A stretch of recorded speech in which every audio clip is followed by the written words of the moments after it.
Done છે. Hello everyone, કેમ છો બધા? સ્વાગત છે તમારું માય નર્સિંગ એકેડેમીના ઓનલાઈન તેમજ ઓફલાઈન પ્લેટફોર્મ પર. આજે આપણે જે છે એક્સરસાઇઝ થેરાપીના આપણે જે ટોપિક જોયો કે બેઝિક બેઝિક્સ બાયોમિકેનિકલ પ્રિન્સિપલ્સ છે આપણે બધા જોયા. એના જ બેઝડ ઉપર જે આપણા એમસીક્યુઝ છે એને આપણે આજે સોલ્વ કરવાના છીએ, બરાબર છે. તો વન બાય વન આપણે એમસીક્યુઝ જોઈએ અને આ એમસીક્યુઝ સિરીઝ જે છે એ સ્ટાર્ટ કરતાં પહેલાં એક નોટ લઈ લો, એક પેન લઈ લો અને આપણા જે એમસીક્યુઝ જે છે એનો આન્સર પહેલાં તમારી જાતે સોલ્વ કરવાની ટ્રાય કરો. પછી આપણે વન બાય વન જોઈશું, ડિટેલ્સ એક્સપ્લેનેશન જોઈશું, બરાબર છે. હવે આપણે ફર્સ્ટ એમસીક્યુ જોઈએ તો કે during the open chain knee extension, resistance applied at the ankle mainly increase. અહીંયા શું કીધું છે કે ડ્યુરિંગ ધ ઓપન ચેન ની એક્સટેન્શન, પહેલાં તો આપણને એ ખબર હોવી જોઈએ કે ઓપન ચેન શું છે ને ક્લોઝ ચેન શું છે, બરાબર છે. તો ઓપન ચેન શું છે કે જ્યારે આપણે બોથ એન્ડ છે, અહીંયા જે મારા જે છે આ બોથ એન્ડ છે, અહીંયા એક સાઈડથી સ્ટેબિલાઇઝ છે, બીજો જે છે એ એન્ડ જે છે એ ફ્રીલી છે. એટલે કે જ્યારે distal end of the body is freely movable in the all the condition, all the direction, it's known as the open kinematic chain. હવે ક્લોઝ કાઇનામેટિક ચેન શું છે કે જ્યારે કે ડિસ્ટલ એન્ડ પ્રોક્સિમલ્સ બંને સ્ટેબિલાઇઝ હોય છે, ઇન બિટવીન જ્યારે મોશન થાય છે ત્યારે આપણે એને શું કહીએ છીએ?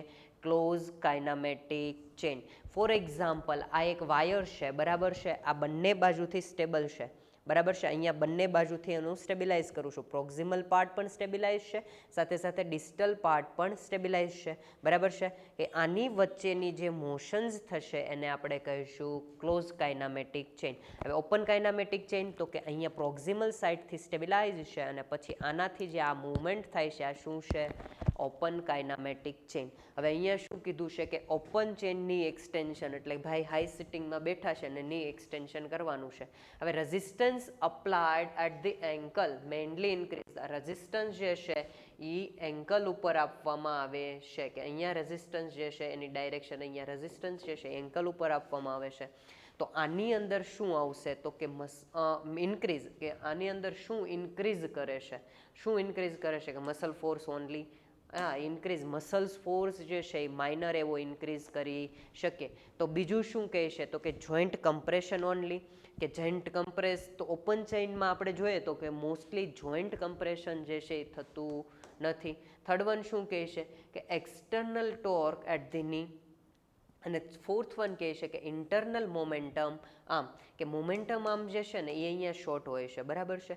ટોર્ક શું છે કે અહીંયા જ્યારે આપણે જોઈએ તો કે મુવમેન્ટ આમ જે છે એ વધારે હોય છે, કે જ્યારે આપણે એન્કલ ઉપર વધારે રેઝિસ્ટન્સ અપ્લાય કરીએ છીએ ત્યારે મારા જે એફર્ટ જે છે એ મારે વધારે લગાવવા પડે છે. એટલે શું થશે કે એક્સટર્નલ ટોર્ક જે લાગે છે તે વધારે અમાઉન્ટમાં લાગશે, બરાબર છે. બીજું કે આપણે જોઈએ તો કે ની આપણે એક્સરસાઇઝ કરાવતા હોઈએ છીએ, ફોર એક્ઝામ્પલ SLR કરાવીએ છીએ અને વેઇટ જે છે આપણે ની ઉપર આપીએ છીએ ત્યારે જે છે પેશન્ટ ઇઝીલી કરી શકે છે.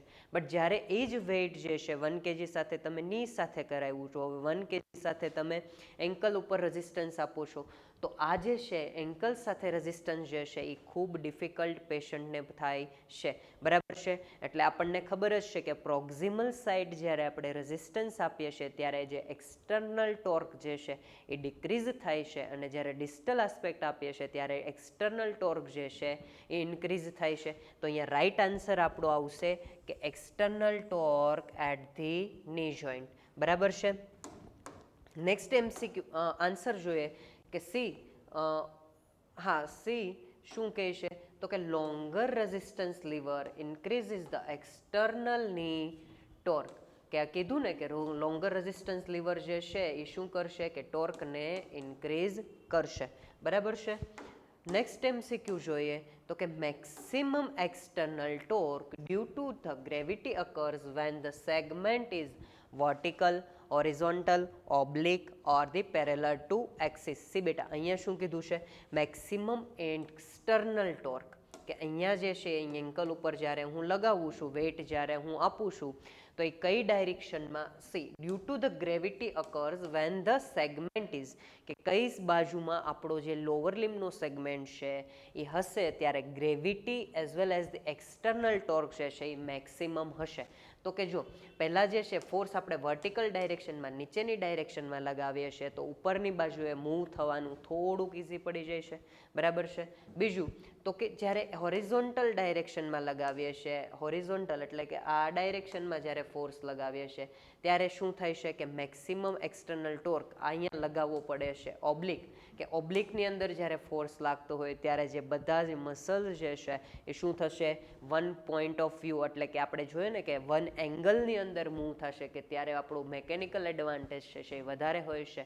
જ્યારે હોરિઝોન્ટલની અંદર એક્સટર્નલ ફોર્સ જે છે એ મેક્સિમમ હોય છે. પેરેલર ટુ એક્સિસ, કે એક્સિસની પેરેલર હોય તો બરાબર એનું કામ શું થઈ ગયું? વર્ક જે થઈ ગયું એ અહીંયા 0 હોય છે, બરાબર છે. તો પહેલાં તો વર્ક એટલે શું? કે જે અમાઉન્ટમાં આપણને કામ કર્યું છે એને અહીંયા દેખાડવામાં આવે તો એ વર્ક કહીએ છીએ. કે આ ઓબ્જેક્ટ છે એની મૂવમેન્ટ પણ જોવાની છે with the movement with the time, બરાબર છે. કે આ ઓબ્જેક્ટ્સ ઉપર હું જ્યારે ફોર્સ લગાવું છું ત્યારે એની મૂવમેન્ટ થાય છે ત્યારે એનું વર્ક જે છે એ પોઝિટિવ હોય છે. જ્યારે ફોર્સ લગાવું છું છતાંય એની મૂવમેન્ટ થતી નથી તો તે અહીંયા એનું વર્ક હોય છે એ 0 હોય છે, બરાબર છે. તો vertical, horizontal, oblique and parallel to axis, આના અંદર રાઈટ આન્સર છે હોરિઝોન્ટલ, બરાબર છે. હવે નેક્સ્ટ આન્સર જોઈએ કે answer right the B, because the perpendicular distance to gravity is the max, કે પરપેન્ડિક્યુલર જે ડિસ્ટન્સ હશે ગ્રેવિટી સાથેનું એ જે છે એ મેક્સિમલ હશે, બરાબર છે. કે એટલે અહીંયા રાઈટ આન્સર આપણો છે હોરિઝોન્ટલ. નેક્સ્ટ જોઈએ કે the effort arm is doubled and load arm is constant, mechanical advantage will. અહીંયા શું કહે છે કે એફર્ટ આર્મ જે છે એ ડબલ થઈ જાય છે. બીજું શું કહે છે? તો કે એફર્ટ આર્મ જે છે એ મારો સી અહીંયા જે છે એફર્ટ આર્મ ઇઝ ડબલ, બરાબર. આ મારો એફર્ટ આર્મ જે છે એ ડબલ થઈ ગયો છે. બીજું load arm is the constant, કે લોડ આર્મ જે છે એફર્ટ આર્મ જે છે એ મારો ડબલ છે અને લોડ આર્મ જે છે એ મારો કોન્સ્ટન્ટ છે, બરાબર છે, કોન્સ્ટન્ટ છે. બીજું તો કે મેકેનિકલ એડવાન્ટેજ વિલ, કે મેકેનિકલ એડવાન્ટેજ એનો શું હશે? સી બેટા અહીંયા જે છે ને આપણે ફોર એક્ઝામ્પલ લીવર યાદ કરીએ તો લીવરની અંદર આપણને ખ્યાલ જ છે કે વચ્ચે ફલક્રમ હોય, એક બાજુ એફર્ટ્સ હોય, એક બાજુ લોડ આર્મ હોય, કે વેઇટ આર્મ હોય યા તો લોડ આર્મ હોય, બરાબર છે. હવે એફર્ટ્સ આર્મ જ્યારે હું ઇન્ક્રીઝ કરું છું, અહીંયા શું કીધું છે આપણને કે એફર્ટ્સ આર્મ જે છે એ મારા ડબલ થઈ ગયા છે એટલે આ જે છે અહીંયાથી અહીંયા આ મારા એફર્ટ્સ આર્મ છે. અને બીજું જોઈએ તો કે લોડ આર્મ જે છે એ મારો કોન્સ્ટન્ટ છે કે જેટલો હતો ને એટલો જ છે, બટ એટલો એફર્ટ્સ આર્મ જે છે એ હું વધારી દઉં છું. એફર્ટ્સ જ્યારે મારે વધારે અમાઉન્ટમાં લગાવવા પડે છે ત્યારે મારો મેકેનિકલ એડવાન્ટેજ જે છે એ શું હોય છે? તો કે હાફ થઈ જાય છે. ના ભાઈ, હાફ થોડી થાય. આટલું બધું કામ કરીએ તો મેકેનિકલ એડવાન્ટેજ એ વધવો તો જોઈએ ને, તો હાફ થાય નહીં, રિમેન સેમ નહીં, કેમ કે અહીંયા જો છે આટલા બધા એફર્ટ્સ લગાવું છું તો મેકેનિકલ એડવાન્ટેજ વધવો તો જોઈએ ને. હા, અને બીકમ 0 તો કે બીકમ 0 પણ ના આવે, કેમ કે લોડ આર્મ જ્યારે વધારે થાય,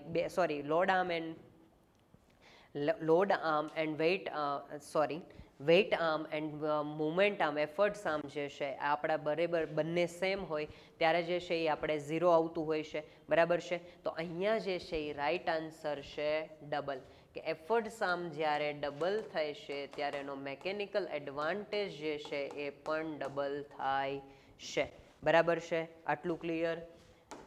આન્સર જોઈએ તો કે હા, mechanical advantage is equal two efforts arm into the load arm, બરાબર છે. તો અહીંયા આપણે કેલ્ક્યુલેશન કરીએ તો કે અહીંયા 2 એફર્ટ્સ આર્મ હતું અને બીજું જોઈએ ડબલ એફર્ટ્સ આર્મ હતું અને જે લોડ આર્મ જે આપણો છે એ કોન્સ્ટન્ટ છે એટલે આપણો જે મેકેનિકલ એડવાન્ટેજ જે છે એ આપણો શું આવશે? ડબલ આવશે, બરાબર છે.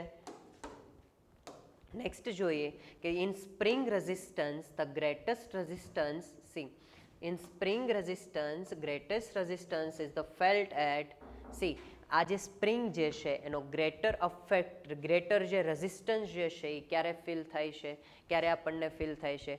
તો કે ફોર એક્ઝામ્પલ તમે શું કહેવાય, એમ ઇમેજિન કરો કે સ્પ્રિંગ જે છે એમાં તમે એફર્ટ્સ લગાવો છો, બરાબર છે? તો આમાં કઈ રેન્જ જે છે તેમાં તમને ગ્રેટેસ્ટ રેઝિસ્ટન્સ ફીલ થશે? તો કે બિગનિંગ ઓફ ધી મુવમેન્ટ, કે જ્યારે તમે મુવમેન્ટ જે છે એ બિગિન કરશો ત્યારે તમને ફીલ થશે વધારે રેઝિસ્ટન્સ? તો કે C for example greatest resistance પૂછવું છે અને કઈ રેન્જમાં પૂછવું છે, એટલે આપણે એની રેન્જ કહેવાની છે એ ડિસાઇડ કરવાની છે, બરાબર છે?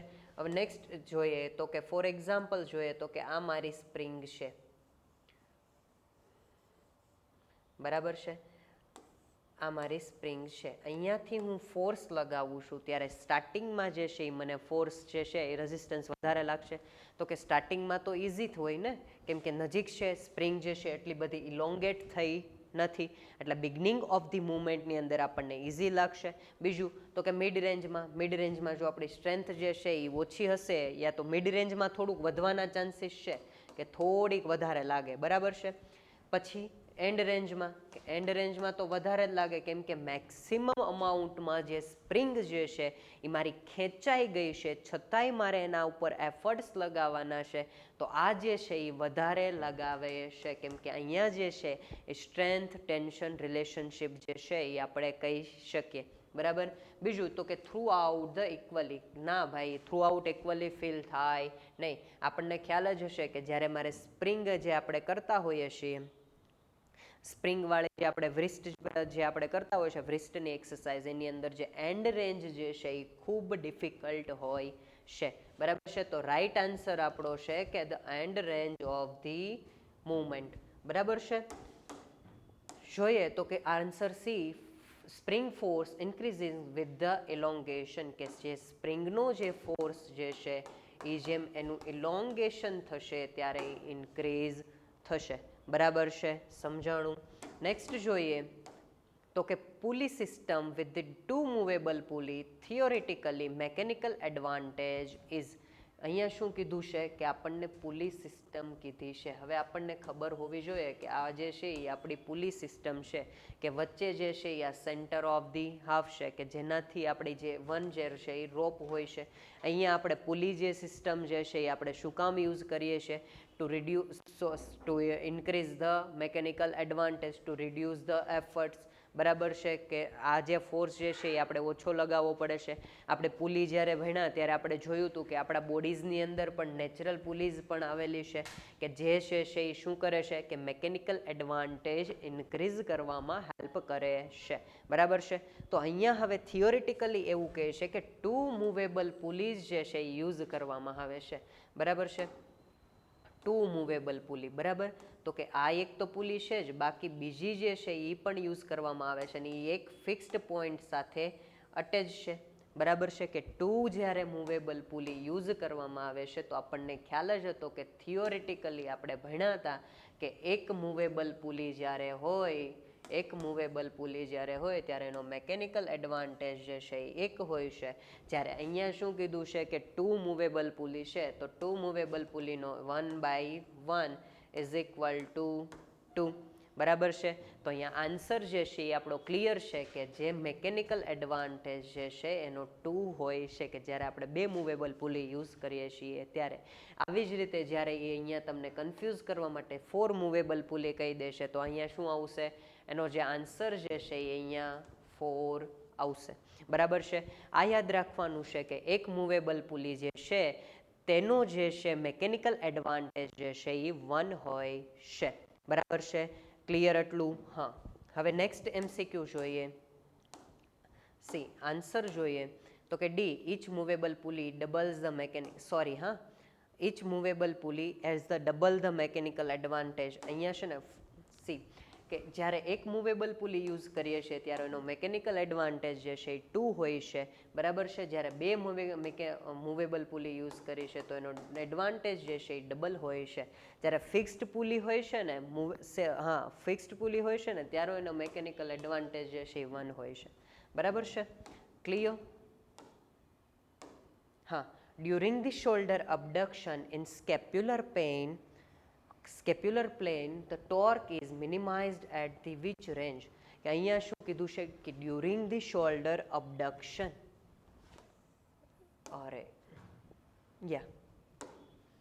ડ્યુરિંગ ધી શોલ્ડર અબડક્શન, કે અબડક્શન મુવમેન્ટ જ્યારે કરું છું એ કયા પ્લેનની અંદર કહે છે કે સ્કેપ્યુલર પ્લેનની અંદર જ્યારે હું શોલ્ડર અબડક્શન કરું છું ત્યારે torque is minimised at which level?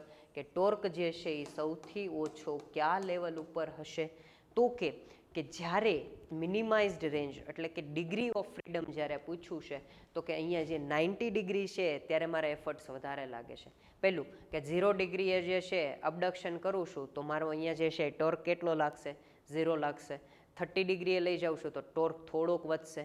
60 ડિગ્રીએ લઈ જાઉં છું 60 ડિગ્રીએ તો થોડોક ફોર્સ વધારે લાગશે. 90 ડિગ્રીએ જ્યારે લઈ જાઉં છું તો અહીંયા જે છે મારો ટોર્કની અમાઉન્ટ વધશે. બરાબર છે? તો ડ્યુરિંગ ધી શોલ્ડર અબડક્શન અહીંયા આપણને એવું પૂછ્યું કે during this torque is the minimise, કે સૌથી ઓછો ટોર્ક જે છે એ કઈ રેન્જમાં લાગશે? તો આપણને ખબર જ છે કે શોલ્ડર અબડક્શન જ્યારે આપણે ઇનિશિયલ શોલ્ડર અબડક્શન પરફોર્મ કરવું હોય છે તો એ ઇઝીએસ્ટ મુવમેન્ટ છે, કેમ કે ત્યાં જે છે એ ટોર્ક જે છે એ ઓછો લાગે છે. તો અહીંયા આપણો રાઈટ આન્સર છે 0 ડિગ્રી. બરાબર છે? આ ત્રણ જે છે એમાં 1 by 1 ઇન્ક્રીઝ થતા જોવા મળે છે. બરાબર? આન્સર જોઈએ તો કે એ answer gravity momentum arm is minimal near vertical line, કે વર્ટિકલ લાઇન જ્યાં હોય છે ત્યાં આપણો જે ગ્રેવિટીનો મોમેન્ટ આર્મ જે છે એ ઓછો હોય છે. બરાબર છે? નેક્સ્ટ જોઈએ કે increase the angular velocity with the same torque will. Increase the angular velocity, કે એન્ગ્યુલર વેલોસિટી શું છે? તો કે એ જે છે એ આપણો ટોર્ક એન્ડ પાવર ઉપર ડિપેન્ડ કરે છે. બરાબર છે? So angular velocity with the same torque will be decrease the power, not affect the power, increase the power, decrease the work. કે આની અંદર આપણને MCQમાં એવું પૂછ્યું છે કે એન્ગ્યુલર વેલોસિટી જે છે એ સેમ ટોર્ક, કે જ્યાં ઇન્ક્રીઝ ધ જ્યારે હું એન્ગ્યુલર વેલોસિટી જ્યારે હું ઇન્ક્રીઝ કરું છું ત્યારે મારો ટોર્ક જે છે એ સેમ રહેવો જોઈએ. તો કઈ કન્ડિશનની અંદર મારો ટોર્ક જે છે એ સેમ રહેશે? તો કે ડિક્રીઝ ધ પાવર. ડિક્રીઝ જો હું પાવર મારો કરું તો મારો એન્ગ્યુલર વેલોસિટી છે એ પણ ડિક્રીઝ થશે. નોટ અફેક્ટ ધ પાવર, કે આ પાવરને તો અફેક્ટ કરે જ છે. ડિક્રીઝ ઇઝ ધ વર્ક, આ પણ નહીં આવે કેમ કે ઇન્ક્રીઝ વર્ક કરશે, એન્ગ્યુલર વેલોસિટી વધશે એટલે. ઇન્ક્રીઝ ઇઝ ધ પાવર, કે જ્યારે હું પાવર ઇન્ક્રીઝ કરું છું ત્યારે જે મારી એન્ગ્યુલર વેલોસિટી છે એ પણ ઇન્ક્રીઝ થાય છે. કેમ કે આપણું જે ફોર્મ્યુલા જે છે એ શું છે? તો કે power is equal two angular velocity into torque. બરાબર છે? તો અહીંયા શું થશે કે જ્યારે મારો પાવર ઇન્ક્રીઝ થશે ત્યારે એન્ગ્યુલર વેલોસિટી ઇન્ક્રીઝ થશે. એન્ગ્યુલર વેલોસિટી જ્યારે ઇન્ક્રીઝ થશે ત્યારે પાવર ઇન્ક્રીઝ થશે. બરાબર છે? આ ફોર્મ્યુલા જે છે એ આપણે યાદ રાખવો જરૂરી છે. હવે આપણે આન્સર જોઈએ તો કે C, power is equal two torque into the angular velocity. બરાબર છે? હવે નેક્સ્ટ MCQ જોઈએ કે muscle producing the greatest torque occurs when muscle length is the shortened, overstretch, optimal resting length or zero length. કે અહીંયા શું કહે છે કે ગ્રેટેસ્ટ ટોર્ક, કે વધારે અમાઉન્ટમાં ટોર્ક જે છે એ ક્યારે હશે? કે જ્યારે એની મસલ લેન્થ જે છે એ શોર્ટ હશે. આ જે મારી મસલ લેન્થ જે છે એ શોર્ટ હશે ત્યારે આપણને ખબર જ છે કે એનો ટોર્ક જે છે એ લેસ હશે, ઓછી અમાઉન્ટમાં હશે. બીજું તો કે ઓવરસ્ટ્રેચ, આ ઓવરસ્ટ્રેચ મેં મારા બાયસેપ્સને કરી દીધું છે. બરાબર છે? તો અહીંયા શું થશે કે અહીંયા જે મારો ટોર્ક અમાઉન્ટ લાગે છે એ પણ ઓછો લાગશે. બીજું તો કે ઓપ્ટિમલ રેસ્ટિંગ લેન્થ, આ હોઈ શકે ઝીરો લેન્થ, કે ઝીરો લેન્થની અંદર ટોર્ક લાગે જ નહીં. વર્ટિકલ લાઇનમાં 0 ડિગ્રીએ છે તો આપણે હમણાં જ જોયું કે વર્ટિકલ લાઇનની બાજુમાં જ્યારે આપણું મોમેન્ટમ હોય ત્યારે ટોર્ક જે છે એ લાગતો નથી. બીજું તો કે ઓપ્ટિમલ રેસ્ટિંગ લેન્થ, કે જ્યારે આપણને ખબર જ છે કે ડ્યુરિંગ ધી બાયસેપ્સ કર્લ્સ, જ્યારે આપણે બાયસેપ કર્લ કરીએ છીએ ત્યારે મેક્સિમમ લોડ આપણે જે છે, મેક્સિમમ એફર્ટ જે છે એ આપણા મિડ રેન્જમાં લગાવી શકતા હોય છીએ, ત્યારે જે આપણી મસલ લેન્થ હોય છે એ ઓપ્ટિમલ રેસ્ટિંગ પોઝિશન્સમાં હોય છે. બરાબર છે? ક્લિયર આટલું? તો કે અહીંયા આવશે ઓપ્ટિમલ રેસ્ટિંગ લેન્થ. શું કામ? તો કે લેન્થ ટેન્શન રિલેશનશિપ, કે જ્યારે મારી લેન્થ વધારે હોય છે ત્યારે ટેન્શન ઓછું પ્રોડ્યુસ કરી શકું છું, ઓછી લેન્થ હોય છે ત્યારે પણ ઓછું ટેન્શન પ્રોડ્યુસ થાય છે, કે જ્યારે એ પર્ટિક્યુલર ઓપ્ટિમલ લેન્થની અંદર જ્યારે મસલ્સ મારું હોય છે ત્યારે જ જે છે હું મેક્સિમમ અમાઉન્ટ્સ ઓફ એફર્ટ્સ જે છે એ લગાવી શકું છું. બરાબર છે? નેક્સ્ટ જોઈએ કે in close kinetic chain squat quadriceps mainly experience, તે અહીંયા શું કહે છે કે ઇન ક્લોઝ કાઇનેટિક ચેઇન, સીકેસીમાં પૂછ્યું છે કે ક્લોઝ કાઇનેટિક ચેઇન જે છે એમાંય તમને આપી દીધું છે કે ની સ્ક્વોટ કરે છે. બરાબર છે? કે ની સ્ક્વોટ આપી દીધા છે સીકેસીની અંદર. ક્વોડ્રિસેપ્સ મેઇનલી એક્સપિરિયન્સ, કે ક્વોડ્રિસેપ્સ મસલ જે છે એ કયો એક્સપિરિયન્સ કરે છે, શું અનુભવ કરે છે, તો આપણે અત્યારે જ જે છે એ સ્ક્વોટ કરીને પરફોર્મ કરીને જોઈ લ્યો. તો કે અહીંયા શું કહે છે? Shear force only. Close kinematic ચેનની અંદર જ્યારે હું સ્ક્વોટ કરું છું ત્યારે જે મારો શિયર ફોર્સ જે છે ને એ મારો શું થાય છે? Experience the mainly shear force જે છે એ મારો ડિક્રીઝ થાય છે. બરાબર છે? એટલે ખાલી શિયર ફોર્સ નહીં આવે, એ ડિક્રીઝ થાય છે. બરાબર છે? Tensile force only, tensile force પણ નહીં આવે. Compressive joint force, compressive joint force આવશે, બિકોઝ કે જ્યારે જે છે હું ક્લોઝ કાઇનામેટિક ચેઇન વર્ક કરું છું ત્યારે જે મારા ત્યારે જે મારા મસલ્સ વર્ક છે, મારો જે જોઈન્ટ જે છે એ કમ્પ્રેસ થાય છે, જેના લીધે મારો શિયર ફોર્સ છે એ ડિક્રીઝ થાય છે. બટ ક્વોડ્રિસેપ્સ મેઇનલી જે છે એ કમ્પ્રેસિવ જોઈન્ટ ફોર્સના કારણે મેક્સિમમ એફર્ટ્સ લગાવવા માટે હેલ્પ કરે છે. બરાબર છે? નો જોઈન્ટ રિએક્શન ફોર્સ. બેટા ક્લોઝ કાઇનામેટિક ચેઇન એક્સરસાઇઝ કરે તો જોઈન્ટ રિએક્શન ફોર્સ તો થવાનું જ છે, એટલે આ આન્સર આવશે નહીં. તો આપણો રાઈટ આન્સર શું છે? તો કે કમ્પ્રેસિવ જોઈન્ટ ફોર્સ. બરાબર છે? સી, હા C, CKC increase the joint compression. Next જોઈએ કે using the ankle weight instead of knee weight during the knee extension mainly affects, કે અહીંયા આપણને શું પૂછવું છે?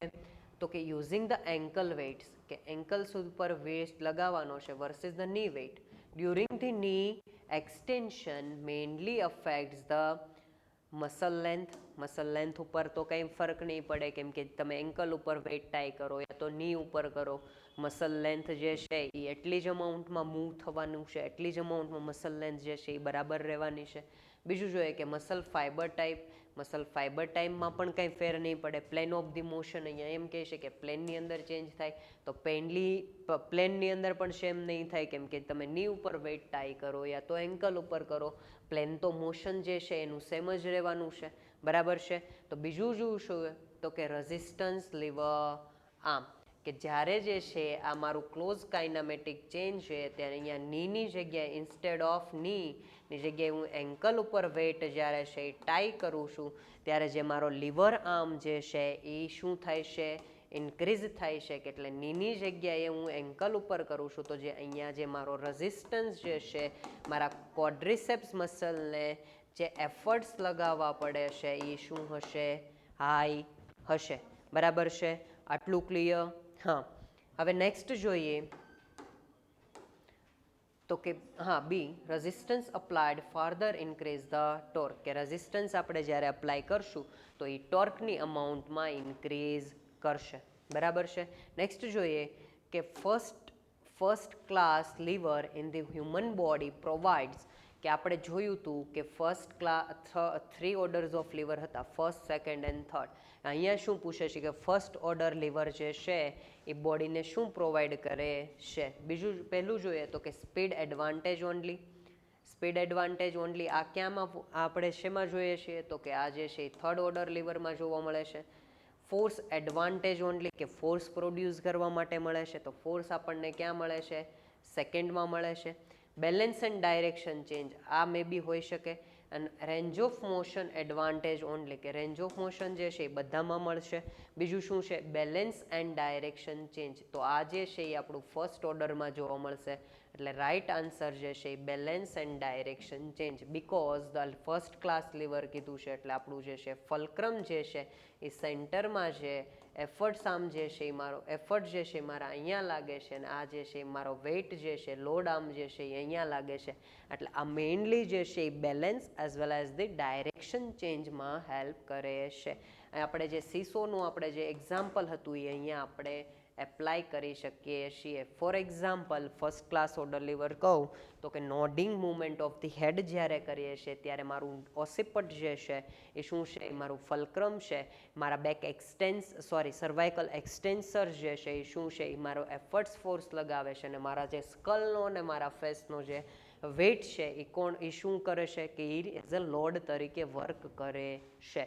તો અત્યારે જે છે ફર્સ્ટ ક્લાસ ઓર્ડર લીવર જે છે એ જે છે balance and mainly direction change માટે હેલ્પ કરે છે.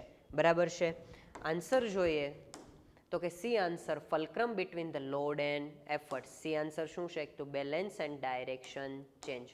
હવે એમસીક્યુ નંબર 12 કે in forward bending erect spinae acts with the large efforts arm, very small effort arms, large load arm, no momentum arm. C કે નો મોમેન્ટમ પહેલાં તો આ જ જોઈએ કે નો મોમેન્ટમ જે છે ને આ તો આવે જ નહીં. કેમ કે અહીંયા શું કીધું છે કે આ મારો સ્પાઇન જે છે અહીંયા મારા ઇરેક્ટ સ્પાઇનની મસલ જે છે બરાબર છે. હવે જ્યારે હું ફોરવર્ડ બેન્ડિંગ કરું છું ત્યારે આ જે છે મસલ જે મારો ઓપોઝિટ સાઈડ જે છે એ ફોર્સ લગાવે છે. હવે આપણને ખબર જ છે કે ઇરેક્ટ સ્પાઇનની જે મસલ જે છે એ આપણા વેરી સ્મોલ મસલ છે બરાબર છે. બીજું તો કે અહીંયા શું કરશે કે લાર્જ એફર્ટ્સ આમ આ નથી આવતું બરાબર છે. હવે આ ત્રણમાંથી આપણે ડિસાઈડ કરવાનું છે કે આ તો આવતું નથી બરાબર છે. Large efforts arm, very small effort arm અને લાર્જ લોડ આર્મ. હવે જુઓ આપણે બે ડિફરન્શિએટ કરવાનું છે કે જે છે એફર્ટ્સ આર્મ લગાવે છે કે લોડ આર્મ લગાવે છે બરાબર છે. તો હવે જ્યારે આપણે ડિસાઈડ કરીએ છીએ ત્યારે જોઈએ તો કે લાર્જ એફર્ટ્સ આર્મ કે આ જે છે આ મસલ જે છે એને વધારે પડતો એફર્ટ્સ લગાવવા પડે છે તો કે નહીં બરાબર છે. શું કામ નથી લગાવવા પડતા? કેમ કે જ્યારે મારું જે સ્પાઇન જે છે ઇરેક્ટ સ્પાઇના જે છે એ ક્યાં છે કે જે સ્પાઇનલ જે છે સ્પાઇનનો એક્સિસ જે છે અને ઇરેક્ટ સ્પાઇનની મસલ જે છે એ બંને શું છે? બંને ક્લોઝ છે. એટલે આપણે જોયું હતું કે જ્યારે બંને વર્ટિકલ લાઇનમાં ક્લોઝડ હોય ત્યારે જે ટોર્ક જે છે એ ઓછો લાગે છે. ટોર્ક ઓછો લાગે છે એના માટે મારા જે એફર્ટ્સ જે છે એ ઓછા લગાડવા પડે છે. એટલે અહીંયા શું આવશે તો કે મારો જે છે વેરી સ્મોલ એફર્ટ્સ આર્મ હોય છે. લાર્જ લોડ આર્મ પણ હોતું નથી. એટલે અહીંયાનો જે રાઈટ આન્સર જે છે વેરી સ્મોલ એફર્ટ્સ આર્મ હોય છે. કેમ કે સ્પાઇન જે છે એ અને મારા ઇરેક્ટ સ્પાઇનની મસલ જે છે એ બંને ક્લોઝ છે. એટલે ટોર્ક ઓછો લાગે છે એટલે અહીંયા એફર્ટ્સ જે છે એ ઓછા લાગે છે બરાબર છે. આન્સર જોઈએ કે back muscles have the short movement arm કે બેક મસલ જે છે એનો શોર્ટ મુવમેન્ટ આર્મ્સ હોય છે કે જેના લીધે એના એફર્ટ જે છે ઓછા લગાવવા પડે છે બરાબર છે. નેક્સ્ટ એમસીક્યુ જોઈએ કે mechanical efficiency is lowest when the speed requirement is high, then force requirement is high, lever arm is long, mechanical advantage is high. Mechanical efficiency is the lowest કે mechanical efficiency જે છે ક્યારે મારી ઓછી હોય છે. હવે જ્યારે ઓછી પૂછ્યું છે ત્યારે આપણે શું છે mechanical efficiency લોવેસ્ટ એટલે કે જ્યારે મારી ક્યારે લો હોય છે એ પૂછ્યું છે તો કે જ્યારે મેકેનિકલ એડવાન્ટેજ હાઈ હોય ત્યારે. મેકેનિકલ એડવાન્ટેજ હાઈ હોય ત્યારે તો હું વધારે પડતું કામ કરી શકું. સાચું છે. લીવર આર્મ જે છે એ લોંગ હોય. લીવર આર્મ જ્યારે મારો લોંગ હોય ત્યારે પણ હું મેકેનિકલ એફિશિયન્સી જે છે એ વધારે કામ કરી શકું. બીજું તો કે ફોર્સ રિક્વાયરમેન્ટ ઇઝ હાઈ કે ફોર્સ રિક્વાયરમેન્ટ જ્યારે હાઈ હોય છે ત્યારે આટલું બધું પણ કે થોડું ઘણું તો ચેન્જ થાય જ છે. કે ફોર્સની અંદર આપણે જોયું તો કે ફોર્સની અંદર આપણે જ્યારે ચેન્જ કરીએ ત્યારે મેકેનિકલ એફિશિયન્સી જે છે એ ચેન્જ થાય છે બરાબર છે. પણ એટલી અમાઉન્ટમાં થતી નથી. બીજું જોઈએ તો કે સ્પીડ રિક્વાયરમેન્ટ ઇઝ હાઈ, કે સ્પીડ રિક્વાયરમેન્ટ જ્યારે મારી હાઈ હોય છે ત્યારે છે મેકેનિકલ એફિશિયન્સી જે છે એ લોવેસ્ટ હોય છે. કેમ કે જ્યારે જ્યારે આપણે ફાસ્ટ મૂવમેન્ટ પરફોર્મ કરવાનું કહીએ છીએ અને સ્લો મૂવમેન્ટ પેશન્ટને પરફોર્મ કરવાનું કહીએ છીએ, આ બંનેની વચ્ચે જે છે એ ડિફરન્સ હોય છે. બરાબર છે. શું ડિફરન્સ હોય છે? કે સ્લોવર મૂવમેન્ટ જે છે એ ડિફિકલ્ટ હોય છે કમ્પેરિઝન ટુ ફાસ્ટર મૂવમેન્ટ. બરાબર છે. આટલું ક્લિયર? તો અહીંયા પણ સેમ આ જ કોન્સેપ્ટ અહીંયા એપ્લાય થાય છે કે મેકેનિકલ એફિશિયન્સી લોવેસ્ટ હોય છે જ્યારે સ્પીડ રિક્વાયરમેન્ટ ઇઝ હાઈ હોય છે. બરાબર છે. આન્સર જોઈએ આપણે તો કે એ speed favouring the lever sacrifice the efficiency, કે જે લીવર્સને સ્પીડ જોઈએ છે એ જે છે એની મેકેનિકલ એફિશિયન્સી જે છે એને સેક્રિફાઈસ કરે છે. બીજું જોઈએ કે in therapeutic exercise placing the resistance proximally will, કે પ્રોક્ઝિમલ જે રેઝિસ્ટન્સ આપણે પ્લેસ કરીએ છીએ એ શું કરે છે? કે અહીંયા છે થેરાપ્યુટિક એક્સરસાઇઝ, આ મારા બંને જોઈન્ટ છે. બરાબર છે. હવે અહીંયા હું વેઇટ પ્રોડ્યુસ કરું ને અહીંયા આપું છું, વેઇટ ની ઉપર આપું છું ને એન્કલ ઉપર આપું છું, તો આ જે છે એ શું કરશે? તો કે ઇન્ક્રીઝ ધ ટોર્ક. ટોર્ક જે છે એ ઇન્ક્રીઝ કરશે. અહીંયા શું કહે છે? પ્રોક્ઝિમલી કહે છે, ડિસ્ટલી ને અહીંયા, કે લોડ હું અહીંયા પ્રોગ્રેસ કરું છું તો ઇન્ક્રીઝ ધ ટોર્ક. ટોર્ક જે છે ઇન્ક્રીઝ થશે નહીં, કેમ કે ઇન્ક્રીઝ ટોર્ક થાય તો મારે એફર્ટ્સ વધારે લગાવવા પડે, અને પ્રોક્ઝિમલ જ્યારે હવે હું કરું છું, વેઇટ અપ્લાય કરું છું ત્યારે મારા એફર્ટ શું છે? ઓછા હોય છે. એટલે આ કોન્સેપ્ટ ક્લિયર હોવો જોઈએ કે જ્યારે પ્રોક્ઝિમલ વેઇટ અપ્લાય કરું છું ત્યારે મારા એફર્ટ જે છે એ ઓછા હોય છે, મારો લીવર આર્મ જે છે એ ઓછો હોય છે, એટલા માટે મારો ટોર્ક જે છે એ વધારે હોય છે. લીવર આર્મ જે છે એ મારો ઓછો હોય છે, એફર્ટ્સ મારા ઓછા હોય છે, ટોર્ક જે છે એ મારો ડિક્રીઝ થાય છે, મુવમેન્ટ આર્મ જે છે એ મારો ડિક્રીઝ થાય છે. બરાબર છે. તો અહીંયા શું કહે છે? તો ઇન્ક્રીઝ ધ ટોર્ક. આ આવશે નહીં કેમ કે ટોર્ક આપણો ડિક્રીઝ થાય છે. ડિક્રીઝ ધ ટોર્ક, આ મે બી પોસિબલ છે. હવે બીજું જોઈએ તો કે ઇન્ક્રીઝ ધ મોમેન્ટ આર્મ, કે મોમેન્ટ આર્મ જે છે એ મારો ડિક્રીઝ થાય છે કેમ કે ડિસ્ટલી હોય અને પ્રોક્ઝિમલ હોય, તો મોમેન્ટ આર્મ જે છે એ કોનો આપણો જે છે પ્રોક્ઝિમલ પ્લેસ કરવાનું છે પ્રોક્ઝિમલ પ્લેસ કરવાનું છે. તો અહીંયા જે છે પ્રોક્ઝિમલ પ્રેસ કરીએ છીએ તો મોમેન્ટ આર્મ ડિક્રીઝ થાય છે. અહીંયા ભાઈ કહે છે કે ઇન્ક્રીઝ થાય છે, તો આ પણ આવશે નહીં. Increase the muscle strength automatically, ભાઈ મસલ સ્ટ્રેન્થ જે છે એ ઓટોમેટિકલી ઇન્ક્રીઝ થશે નહીં, કેમ કે જ્યારે પ્રોક્ઝિમલી હું અપ્લાય કરું છું ત્યારે મારી ઓછી સ્ટ્રેન્થ જે છે એ રિક્વાયરમેન્ટ હોય છે. અહીંયા એમ કીધું હોય કે ડિક્રીઝ ઇઝ ધ સ્ટ્રેન્થ, તો આપણે થોડુંક કરી શકીએ, પણ આ ઓટોમેટિક તો આવવું જોઈએ નહીં. બરાબર છે. તો આનો જે રાઈટ આન્સર જે છે એ શું છે? તો decrease is the torque. Torque decrease થાય છે. બરાબર છે. આન્સર જોઈએ તો કે B shorter the lever less the torque, કે જ્યારે મારું લીવર આર્મ જે છે, મોમેન્ટ આર્મ જે છે એ ઓછું હશે ત્યારે મારો જે ટોર્ક જે પ્રોડ્યુસ થાય છે એ ઓછો હશે. બરાબર છે. નેક્સ્ટ જોઈએ તો કે during the fast throwing motion shoulder experience the high, કે જ્યારે હું ફાસ્ટ થ્રોઈંગ મોશન જ્યારે હું કરું છું ત્યારે જે છે શોલ્ડર એક્સપિરિયન્સ ધ હાઈ, કે શોલ્ડર શું એક્સપિરિયન્સ હાઈ કરશે? Torque, compressive load, angular momentum and isometric force. તો બેટા આની અંદર શું છે કે during the fast throwing motion, કે આપણે જે ક્રિકેટ રમતા હોય છે અને એની અંદર આપણે જે બોલ થ્રો કરીએ છીએ એની અંદર શું થશે? તો કે સ્ટેટિક ટોર્ક વધશે. કે અહીંયા જે છે આ હું ટોર્ક કરું છું તો સ્ટેટિક ટોર્ક નહીં વધે, તો શું થશે? એની અંદર ડાયનામિક ટોર્ક આવશે. તો આ આન્સર આવશે નહીં, કેમ કે ટોર્ક જે છે એની કન્ટિન્યુ સડન ટોર્કની જે મુવમેન્ટ જે છે એ ચેન્જ થતી હોય છે, અને ફાસ્ટ થ્રોઈંગ બોલ કરું છું ત્યારે જે મારું ઇસેન્ટ્રિક કોન્ટ્રેક્શન છે, જે રિલીઝિંગ કોન્ટ્રેક્શન જે છે એ મારું ફાસ્ટ હોવું જોઈએ. બરાબર છે. તો આની અંદર બીજું શું કહે છે અહીંયા કે કમ્પ્રેસિવ લોડ ઓનલી, કે આ જે છે એ ખાલી કમ્પ્રેસિવ લોડ જ પ્રોડ્યુસ કરે છે? તો કે ના. બરાબર છે. કમ્પ્રેસિવ લોડ જે છે એ અહીંયા હાઈ હોતો નથી, કેમ કે કમ્પ્રેસિવ લોડ હાઈ હોય તો આ જે બોલ જે છે એ રિલીઝ થશે જ નહીં. બરાબર છે. બીજું તો કે એન્ગ્યુલર મોમેન્ટમ, આ હોઈ શકે છે. અને આઇસોમેટ્રિક ફોર્સ, જો કે બેટા આ આઇસોમેટ્રિક ફોર્સ આવશે નહીં, કેમ કે આઇસોમેટ્રિક ફોર્સ જ્યારે હું લગાવું ત્યારે મારી મૂવમેન્ટ જ થશે નહીં, બરાબર છે, વર્ગ 0 છે. તો અહીંયા જે છે એ શોલ્ડર છે એ વધારે એક્સપિરિયન્સ શું કરે છે, એન્ગ્યુલર મોમેન્ટમ. શું કામ, તો કે આપણે જોઈએ કે એન્ગ્યુલર મોમેન્ટમ જે છે એ હાઈ વેલોસિટી મુવમેન્ટ ઉપર ડિપેન્ડ કરે છે, કે જ્યારે મારી વેલોસિટી જે છે એ ઇન્ક્રીઝડ હશે ત્યારે જે મારું એન્ગ્યુલર મોમેન્ટમ જે છે એ ઇન્ક્રીઝડ હશે, બરાબર છે, આટલું ક્લિયર. હવે નેક્સ્ટ MCQ જોઈએ, તો કે braking a fast moving limb requires a muscle action, that is કે મસલ એક્શન જ્યારે મારે ફાસ્ટ કરવી છે, braking the fast moving limb requires a muscle action, કે મસલ એક્શન જે છે આની અંદર કઈ યુઝ થશે ફાસ્ટ મૂવિંગ લિમ્બની અંદર, તો કે કોસેન્ટ્રિક કોન્ટ્રેક્શન.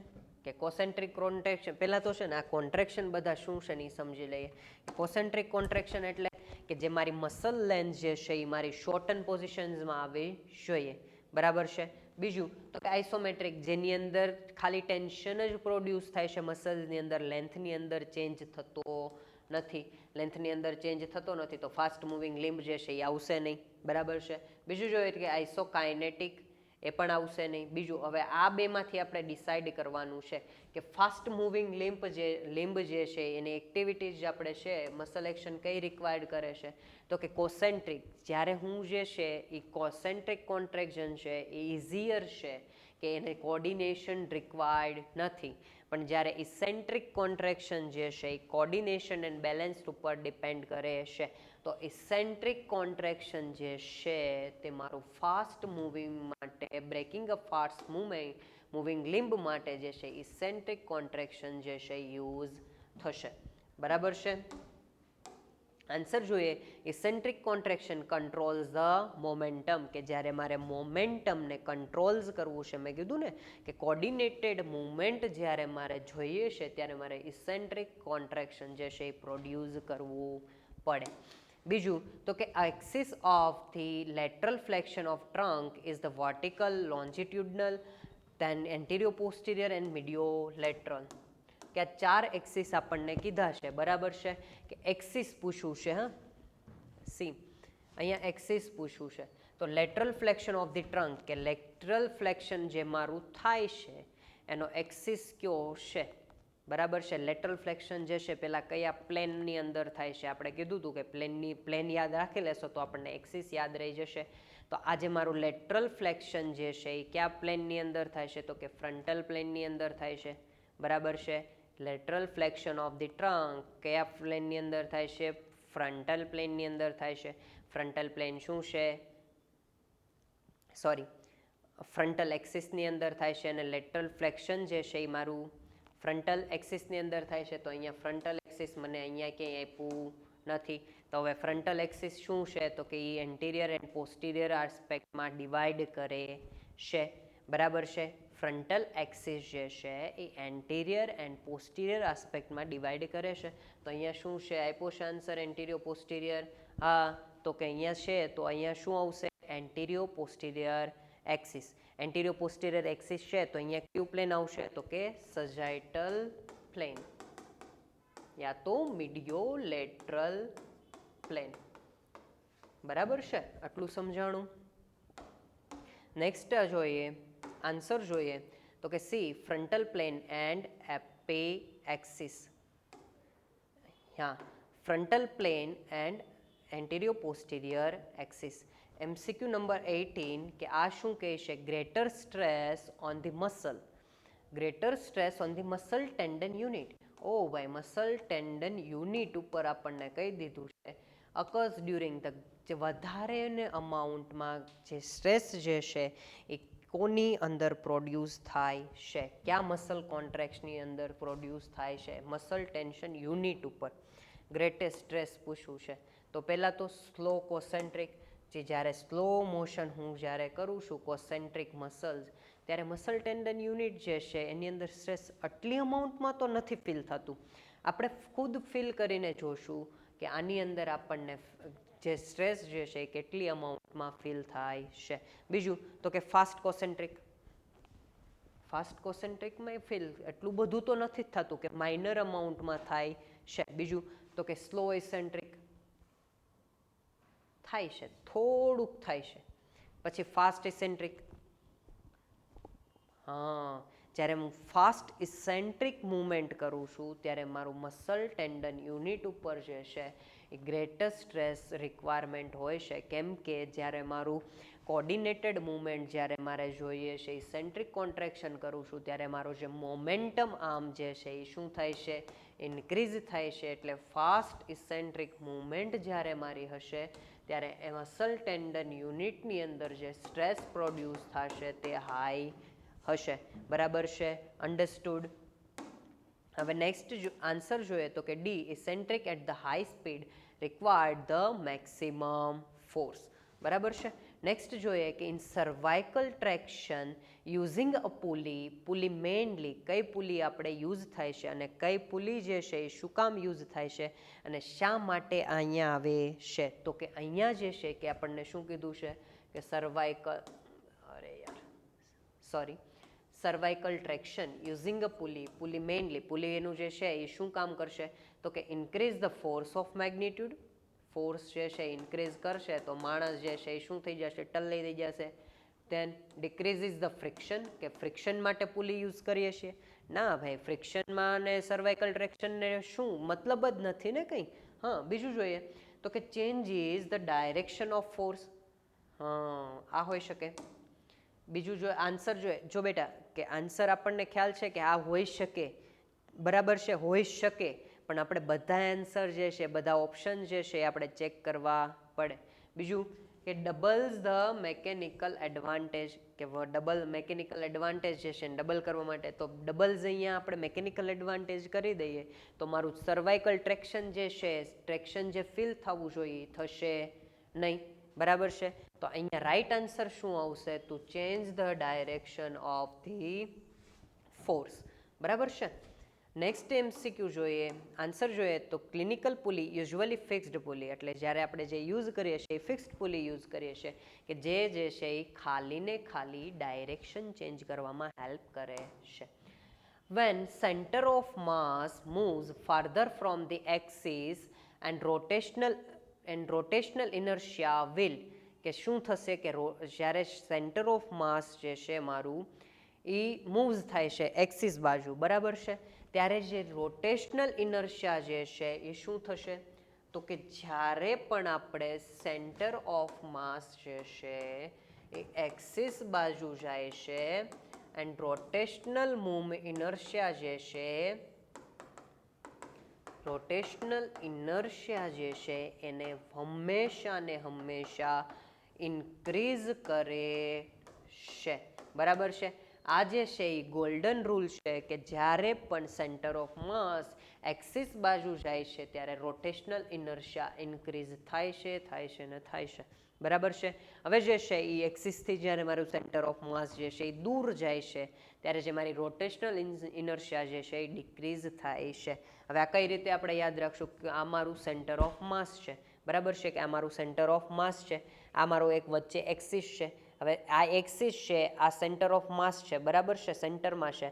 હવે આ જે છે એ દૂરની બાજુએ જાય છે, એક્સિસથી દૂર જાય છે ત્યારે શું થશે કે રોટેશનલ ઇનર્શિયા, કે એને જે રોટેશનલ મુવમેન્ટ જે છે એ શું થશે, ડિક્રીઝ થશે. કે રોટેશનલ મુવમેન્ટ માટેના એફર્ટ જે છે એ વધારે લગાવવા પડશે જેનાથી રોટેશનલ મુવમેન્ટ જે છે, રોટેશનલ ઇનર્શિયા જે છે એ ઓછી હશે. સેમ અહીંયા શું છે કે રોટેશન એક્સિસથી નજીક જાય છે તો અહીંયા જે રોટેશનલ ઇનર્શિયા જે છે એ ઇન્ક્રીઝડ હશે.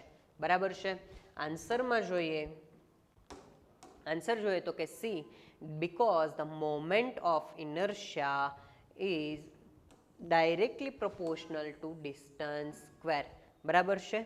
આટલું સમજાણું કે ડિસ્ટન્સના સ્ક્વેરથી ડાયરેક્ટલી પ્રોપોર્શનલ છે. બીજું કે true regarding torque in sum isometric contraction, કે અહીંયા શું કીધું છે કે આઇસોમેટ્રિક કોન્ટ્રેક્શનની અંદર જે ટોર્ક આપણે જે યુઝ કરીએ છીએ કયા ટાઈપ્સમાં હોય છે અને શું હોય છે? તો કે નો જોઈન્ટ ફોર્સ એક્ઝિસ્ટ. ના ભાઈ, ટોર્ક ઇન આઇસોમેટ્રિક કોન્ટ્રેક્શન જ્યારે કરીએ છીએ ત્યારે નો જોઈન્ટ ફોર્સ જે છે, જોઈન્ટને ફોર્સ લાગે છે, મસલ્સ એનું કામ કરે છે, બરાબર છે. તો આ જે છે એ જોઈન્ટનું તો આવશે નહીં. No muscle force is produce. Muscle force તો પ્રોડ્યુસ કરે જ છે પણ મુવમેન્ટ પ્રોડ્યુસ નથી કરતું, બરાબર છે. તો અહીંયા પણ એવું જ છે કે જોઈન્ટ ઉપર જે છે એ કમ્પ્રેસિવ ફોર્સ તો લાગે જ છે મસલ્સ મુવમેન્ટ ટેન્શનના કારણે, પણ જે છે મુવમેન્ટ જે છે એ ખાલી થતી નથી, બરાબર. પહેલું જોઈએ તો નેક્સ્ટ જોઈએ તો કે ટોર્ક ઇક્વલ્સ એક્સટર્નલ ટોર્ક. કે આ હોઈ શકે છે કે ટોર્ક જે છે એ શેનાથી ઇક્વલ્સ હોય છે કે એક્સટર્નલ ટોર્ક. જ્યારે હું આઇસોમેટ્રિક કોન્ટ્રેક્શન કરું છું ત્યારે જે છે મારો ટોર્ક જે છે એ એક્સટર્નલ ટોર્ક્સની અમાઉન્ટમાં શું હોય છે? ઇક્વલ હોય છે. External torque and torque is equal to same, બરાબર છે. Zero torque is produce. ના બેટા, ટોર્ક તો પ્રોડ્યુસ થાય જ છે પણ એ ક્યાં હોય છે કે એક્સટર્નલ ટોર્ક અને ટોર્ક બંને ઇક્વલ્સ અમાઉન્ટમાં હોય છે. આન્સર જોઈએ તો કે B, internal torque balances the external torque, બરાબર છે. નેક્સ્ટ જોઈએ કે best biomechanical way to reduce the joint torque during the exercise. કે આની અંદર આપણને એવું પૂછવું છે કે જોઈન્ટ ટોર્ક મારે એક્સરસાઇઝની અંદર ડિક્રીઝ કરવું હોય તો અહીંયા મારે શું કરવું પડશે? તો કે આપણને ખબર જ છે કે ટોર્ક જે છે એ શું છે? વેલોસિટી ડિપેન્ડેડ છે, બરાબર છે. તો વેલોસિટી ડિપેન્ડેડ હવે શું આવશે? તો કે સ્પીડ હોય. બીજું શું હોય? ટાઈમ છે એ વેલોસિટી ડિપેન્ડેડ હોતું નથી. તો અહીંયા બીજું આપણે શું જોઈએ તો કે increase the range of motion. Range of motion increase કરશું તો જોઈન્ટ ટોર્ક જે છે ઇન્ક્રીઝ થશે, ડિક્રીઝ થશે, ઇન્ક્રીઝ થશે? નહીં થાય, બરાબર છે. આ જે છે રેન્જ ઇન્ક્રીઝ કરશું તો ટોર્ક પણ ઇન્ક્રીઝ થશે. શોર્ટન ધ રેઝિસ્ટન્સ લીવર, કે રેઝિસ્ટન્સ લીવર જે છે એને શોર્ટ કરી દેશું તો પણ જોઈન્ટ ટોર્ક જે છે એનું રેઝિસ્ટન્સ વધારશો, મુવમેન્ટ આમ વધારશો તો શું થશે? ટોર્ક જે છે ઇન્ક્રીઝ થશે. ઇન્ક્રીઝ ધ રેઝિસ્ટન્સ, કે રેઝિસ્ટન્સ ઇન્ક્રીઝ કરવાથી પણ શું થશે કે ટોર્ક મારો જે છે એ વધારે અમાઉન્ટમાં લાગશે, બરાબર છે. કે બીજું તો કે ઇન્ક્રીઝ ધ સ્પીડ, કે જ્યારે હું સ્પીડ ઇન્ક્રીઝ કરું છું ત્યારે જે છે એ મારું જોઈન્ટ ઉપર જે ટોર્ક લાગે છે એ ઓછો થઈ જાય છે. કે આપણને ખબર છે કે સ્પીડી મૂવમેન્ટ જે છે ઇઝી હોય છે કમ્પેરિઝન ટુ સ્લોવર મૂવમેન્ટ, બરાબર છે. આન્સર જોઈએ તો કે C, shorter the lever arm less the torque.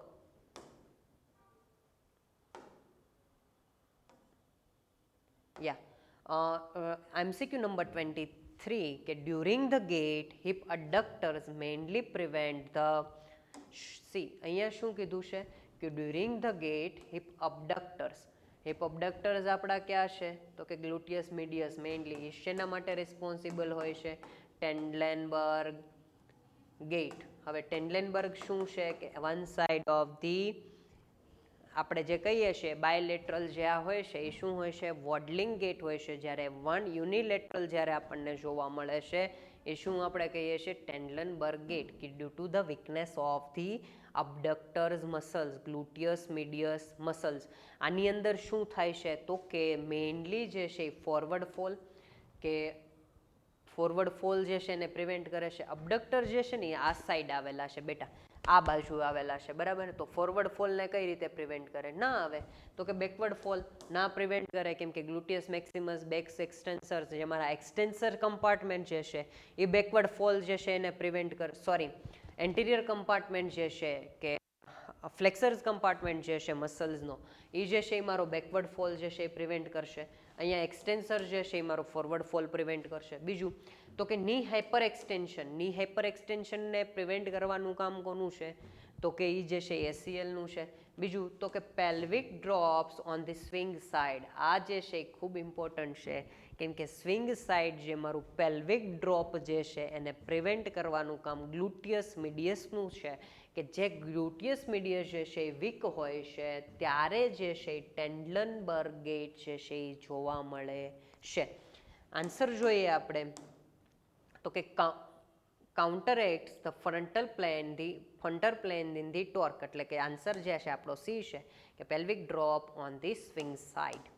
બીજું તો કે increase the load without changing the lever arm will, કે આની અંદર શું આવશે તો કે આપણને એવું પૂછે છે કે ઇન્ક્રીઝ ધ લોડ, કે લોડ જ્યારે છે આપણે ઇન્ક્રીઝ કરીએ છીએ without changing the lever arm, કે લીવર આર્મને આપણે ચેન્જ કરવાનું નથી. તો આની અંદર શું થશે તો કે ડિક્રીઝ ધ ટોર્ક, લોડ વધારો છો લીવર આર્મ સેમ છે તો ટોર્ક જે છે ડિક્રીઝ નહીં થાય, ટોર્ક જે છે ઇન્ક્રીઝ થાય. બરાબર છે. No affection in the torque, no affection in the torque, ટોર્કને ભાઈ તમે લોડ વધારો છો તો ટોર્ક જે ફોર્સ જે છે ટોર્ક જે છે એ વધારે લાગવાનું છે, એ પણ સાચું છે કે આ અફેક્શન જે છે એ થાય નહીં, તો આ ભાઈ ખોટા જ છે, આ ભાઈ ખોટા છે. ડિક્રીઝ ધ પાવર ઓલવેઝ, કે પાવર જે છે ડિક્રીઝ થાય છે તો કે નહીં, લોડ વધારું છું તો મારો પાવર પણ ત્યારે ઇન્ક્રીઝ થશે. તો અહીંયા શું કહે છે ઇન્ક્રીઝ ધ ટોર્ક, કે આપણને ખ્યાલ જ છે કે જ્યારે પણ હું લોડ ઇન્ક્રીઝ કરું છું ત્યારે જે છે મારો ટોર્ક જે છે એ ઇન્ક્રીઝ થાય છે. બરાબર છે. તો આ શું છે તો કે હા તો કે જ્યારે હું લોડ ઇન્ક્રીઝ કરું છું ત્યારે મારો જે ટોર્ક જે છે એ ઇન્ક્રીઝ થાય છે. બરાબર છે. આન્સર જોઈએ તો કે C, torque is equal two force into distance. બરાબર છે કે ટોર્ક જે છે એ મારો ફોર્સ અને ડિસ્ટન્સ ઉપર ડિપેન્ડ કરે છે. નેક્સ્ટ જોઈએ કે therapeutic use of spring is best for, કે આ જે છે એ શા માટે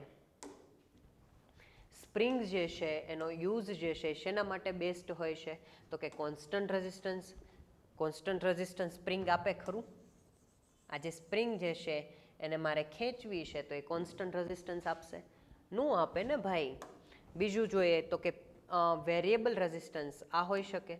નેક્સ્ટ જોઈએ કે પ્યોર આઇસોમેટ્રિક લોડ, કે જ્યારે હું સ્પ્રિંગ કરું છું, સ્પ્રિંગને હું મૂવ કરું છું, સ્પ્રિંગને હું યુઝ કરું છું ત્યારે જે છે મારી કન્ટિન્યુઅસ રેન્જ પણ ચેન્જ થાય છે, મસલ કોન્ટ્રેક્શન પણ ચેન્જ થાય છે, કે આની અંદર કોસેન્ટ્રિક અને ઇસેન્ટ્રિક કોન્ટ્રેક્શન ઇન્વોલ્વ છે. એટલે આઇસોમેટ્રિક લોડ જે છે અહીંયા યુઝ થતો નથી. બરાબર. ગ્રેવિટી ઇન્ડિપેન્ડન્ટ રેઝિસ્ટન્સ, ગ્રેવિટી ઉપર ડિપેન્ડ ના હોય એવું રેઝિસ્ટન્સ પ્રોવાઈડ કરે છે તો કે નહીં ભાઈ એનું આવશે નહીં. તો અહીંયા જે મારી સ્પ્રિંગ જે છે એ વેરિયેબલ રેઝિસ્ટન્સ માટે યુઝ થાય છે, કેમ કે થ્રુ આઉટ ધી રેન્જ કે બિગનિંગ ઓફ ધી રેન્જની અંદર સ્પ્રિંગ જે છે એમાં મારે ઓછા એફર્ટ્સ લગાવવા પડે છે, જ્યારે એન્ડ ઓફ ધી રેન્જમાં સ્પ્રિંગમાં જે છે મારે વધારે એફર્ટ્સ લગાવવા પડે છે. બરાબર છે. આટલું ક્લિયર? આન્સર જોઈએ તો કે springs gives the progressive resistance, એટલે અહીંયા આવશે વેરિયેબલ રેઝિસ્ટન્સ. બરાબર છે. તો બેટા આજે જે હતું એ આપણા જે બાયોમેકેનિકલ જે પ્રિન્સિપલ્સ હતા એનું બેઝિક્સ જે છે એ આપણે રિવિઝન જોયું. બેઝિક્સ આપણા જે છે એમસીક્યુઝ જે હતા એ આપણે સોલ્વ કર્યા, કે આ જે એમસીક્યુઝ છે એ આપણી એક્ઝામની અંદર આપણને પૂછાઈ શકે છે. બરાબર છે. તો આવા બધા એમસીક્યુઝ જે છે આ હજુ નોન ટ્રેકી ક્વેશ્ચન્સ હતા. આવા ટ્રેકી ક્વેશ્ચન્સ પણ આપણે એમસીક્યુ એક્ઝામ્સની અંદર આપણને પૂછાઈ શકે છે. તો બેઝિક કોન્સેપ્ટ જો આપણા ક્લિયર હશે તો આ બધા એમસીક્યુ આપણે ઇઝીલી સોલ્વ કરી શકીશું. બરાબર છે. એના માટે જે છે આપણા કોન્સેપ્ટ જે છે એ ક્લિયર હોવા જોઈએ. બરાબર છે. તો આપણે હવે મળીશું નેક્સ્ટ લેક્ચરની અંદર નવા ટોપિક સાથે, નવી વાત સાથે. ઓકે, તો ત્યાં સુધી આવજો એન્ડ થેન્ક યુ.